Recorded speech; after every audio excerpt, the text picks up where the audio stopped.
همدغه رنګ یو حدیث کې راغلی دی نبی صلی الله علیه وسلم فرمایي لا يدخل الجنة لحم نبت بسحت. ای زما امته و جنت ته هر هغه غوښه هغه نشي داخلېدلی چې هغه په حرامو باندې هغه غټه شوي. بیا فرمایي خیرې کوي النار اولا به.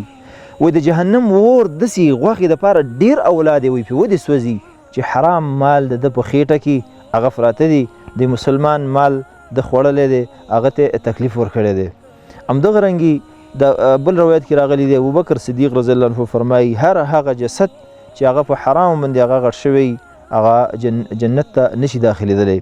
نو ګوره عزتمندو دغه حرام مال مونږ باندې څه کوي؟ د جنت نه نامحرومه کړو.